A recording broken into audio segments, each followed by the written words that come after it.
Legal free के इस YouTube channel पे आपका स्वागत है और इस वीडियो में स्पेशली आज मैं बात करने वाला हूं एडवोकेट वेरिफिकेशन प्रोसेस की, जो कि हाल ही में बार काउंसिल ऑफ दिल्ली ने इसकी शुरुआत की है और इसे पूरी तरह से प्रोसेस को ऑनलाइन प्रोसेस बनाया है। यानी इसके लिए एक डेडिकेटेड वेबसाइट बनाई है जिसका नाम है bcdverification.in।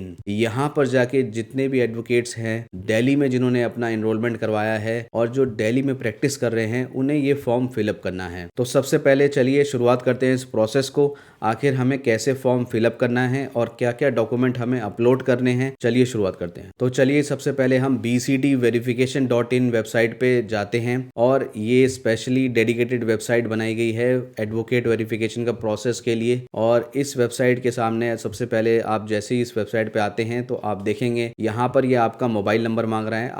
आप इस पे मोबाइल नंबर अपना डाल दीजिए और इसके बाद क्लिक करिए और उसके बाद एक OTP आपके मोबाइल पे आएगा और इस OTP को आप यहाँ पर फिलअप करके आपको वेरीफाई पे क्लिक कर देना है। जैसे ही आप वेरीफाई पे क्लिक कर देते हैं तो ऐसे में आपके सामने अब जो नया डिस्प्ले आ गया है उसमें आप देख सकते हैं कि 5 अलग अलग फॉर्म आपके सामने आ गए हैं। जैसे कि डिक्लेरेशन फॉर्म आ गया है, फॉर्म A आया है, फॉर्म A1 है और फॉर्म A2 है और उसके बाद सीधा फॉर्म E है। एडवोकेट के एनरोलमेंट नंबर यानी कि ईयर के अकॉर्डिंग आपको ये फॉर्म भरने हैं। अब डिस्प्ले पे आप देख सकते हैं आपके सामने 5 फॉर्म है। तो सबसे पहला जो फॉर्म है वो डिक्लेरेशन फॉर्म है। अब ये उन एडवोकेट्स के लिए एप्लीकेबल है जिनका एनरोलमेंट 1990 से पहले का है। यानी आपका एनरोलमेंट ईयर अगर 1990 से पहले का है तो आपको बाकी फॉर्म नहीं भरने हैं, केवल डिक्लेरेशन फॉर्म फिलअप करना है। इसके अलावा आपको और कुछ नहीं करना। चलिए अब आगे बढ़ते हैं फॉर्म ए की। अब ये जो फॉर्म ए है वो कौन से एडवोकेट्स पे एप्लीकेबल है, इसे इन्होंने समझाया है पॉइंट 1 और पॉइंट 2 में। तो पॉइंट 1 पढ़ते हैं सबसे पहले। जो एडवोकेट्स जिनका एनरोलमेंट हुआ है 1990 के बाद और 2019 के बीच में, लेकिन इसके साथ एक और कंडीशन बताई है। ये कंडीशन ये है कि अगर आपने BCD का वेरिफिकेशन जो 2016 में करवाया था, आपने अगर उसे फिलअप नहीं किया था, यानी आपने फॉर्म सबमिट तब नहीं किया था, तो आपको फॉर्म ए भरना है। ये पहला हो गया। अब दूसरे पॉइंट में इन्होंने बताया अगर आपका एनरोलमेंट नंबर जो है ईयर है 2019 के बाद का है और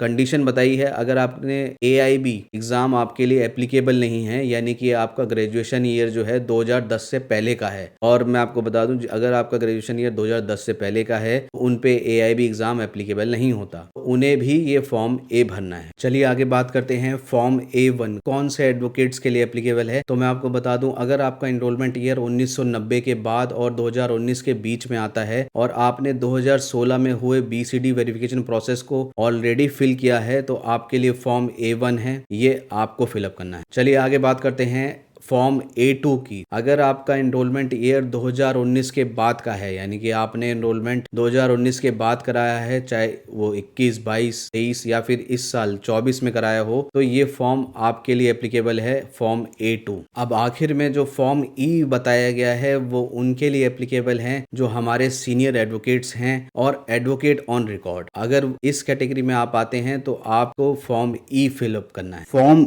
A2 देखने से पहले आपके साथ एक इन्फॉर्मेशन शेयर कर देता हूं। ये वीडियो केवल एजुकेशनल पर्पस के लिए बनाई जा रही है ताकि जो एडवोकेट्स ये वीडियो देखें तो उन्हें एक आइडिया लग जाए कि आखिर फॉर्म में क्या डिटेल मांगी गई है और क्या उन्हें फिलअप करना है। तो चलिए आगे बढ़ते हैं।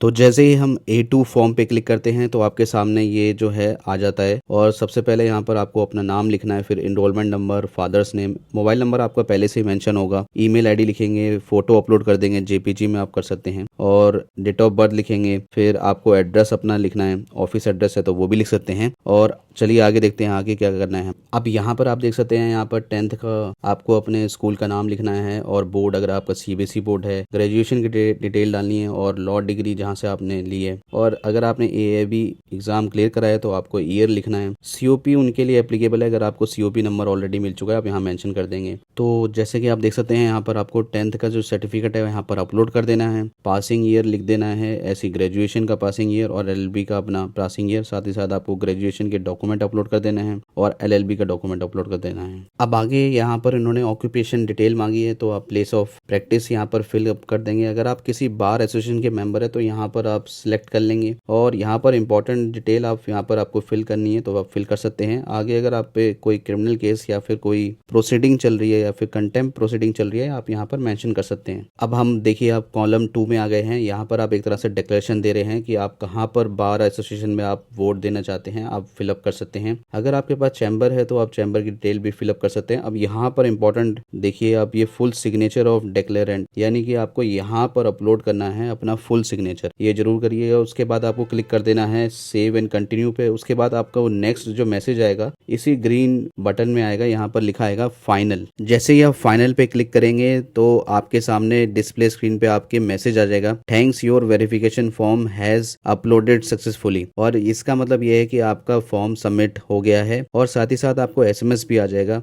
कुछ इस तरह से जो आप देख सकते हैं स्क्रीन पे। अब अगर कहीं किसी वजह से आपको एक्नॉलेजमेंट एसएमएस नहीं आता है या फिर आपकी स्क्रीन पे डिस्प्ले पे नहीं आता है कि ये सक्सेसफुली सबमिट हो गया है तो कोई बात नहीं, आप स्ट्रेस मत लीजिए। आप दोबारा से bcdverification.in पे जाइए और अपना मोबाइल नंबर फिर से फिलअप करिए और जैसे ही आप यानी क्लिक करेंगे तो आपको वहां पर लिखा आ जाएगा अगर आपका फॉर्म ऑलरेडी सबमिट हो चुका है कि योर फॉर्म अपलोडेड। तो ऐसे में आपको आगे नहीं बढ़ना है, इसका मतलब कि आपका फॉर्म सबमिट हो चुका है। तो इस वीडियो में इतना ही, धन्यवाद। और अपडेट्स के लिए आप चैनल को सब्सक्राइब कर सकते हैं।